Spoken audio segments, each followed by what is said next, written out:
નમસ્કાર દર્શક મિત્રો, પ્રાઉડ ટાપી ન્યૂઝમાં આપ સૌનું સ્વાગત છે। વિકસિત ભારત સંકલ્પ યાત્રા વ્યારા તાલુકાના વાસ્કોઈ ખાતે આવી પહોંચતા ગ્રામજનો દ્વારા ધામધૂમથી રથનું સ્વાગત કરવામાં આવ્યું। ધારાસભ્ય મોહન કોકણી સહિત જિલ્લા કલેક્ટર ડોક્ટર વિપિન ગર્ગની વિશેષ ઉપસ્થિતિમાં યોજનાકીય લાભોનું વિતરણ કરવામાં આવ્યું હતું। તેમજ કાર્યક્રમમાં ઉપસ્થિત સૌએ વડાપ્રધાન શ્રી નરેન્દ્ર મોદીનું ઉદ્બોધન વર્ચ્યુઅલી નિહાળ્યું હતું। ધારાસભ્ય ડોક્ટર જયરામ ગામિતના અધ્યક્ષસ્થાને વિકસિત ભારત સંકલ્પ યાત્રાની કાર્યક્રમ સનગોર તાલુકાના ચોમેર ખાતે યોજાયો હતો, જેમાં ગ્રામજનો સહિત ધારાસભ્યએ આરોગ્ય કેમ્પમાં આરોગ્ય તપાસણીનો લાભ લીધો હતો, તેમજ મહાનુભાવો હસ્તે યોજનાકીય લાભોનું વિતરણ કરવામાં આવ્યું હતું। વ્યારા તાલુકાના તાળકુવા ગામની સીમમાં આવેલ રીધમ હોસ્પિટલ પાસે આવેલ શ્રી જલારામ ટ્રેક્ટર ટ્રેડર્સ શોરૂમની સામે આવેલ ખુલ્લી જગ્યામાંથી ભાવિન સુમન ચૌધરીની મોટરસાયકલ ચોરી થઈ ગઈ હતી।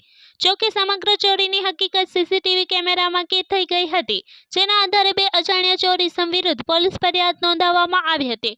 કાકરાપાર પોલીસે આ અંગેનો ગુનો નોંધી આગળની કાર્યવાહી હાથ ધરી છે। ઉચ્છલ તાલુકાના કટાસવાણ ગામની સીમમાં આવેલ બેડકી નાકા પોલીસ નાકા પોઈન્ટ પર મહારાષ્ટ્ર રાજ્યની એક એસટી બસમાં દારૂના જથ્થા સાથે રાજેન્દ્ર સુનિલ પાત્રા નામનો ઇસમ ઝડપાયો હતો। ઉચ્છલ પોલીસે દારૂનો જથ્થો કબજે કરીને આ અંગેનો ગુનો નોંધી આગળની કાર્યવાહી હાથ ધરી છે।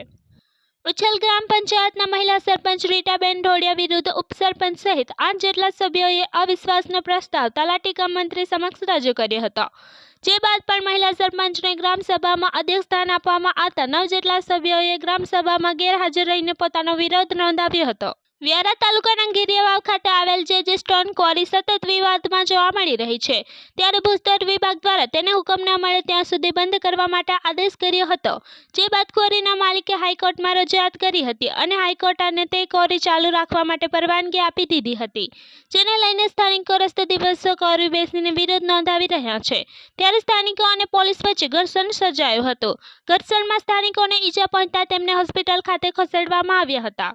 બેન આશીષભાઈ ગામિત છે, કસવાવની છું અને અમારે જે સ્ટોન કવરી બાબતે જે અમે ઘેરિયાવ ખાતે ધારણા પર બેઠા હતા 2 દિવસથી, અને આજે સાંજે 5 વાગ્યાના ગાળામાં પોલીસ ફોર્સ હતી ત્યાં, અને ત્યાંના જે છે અમારા ગામના જ છે મનીષભાઈ, અજીતભાઈ અને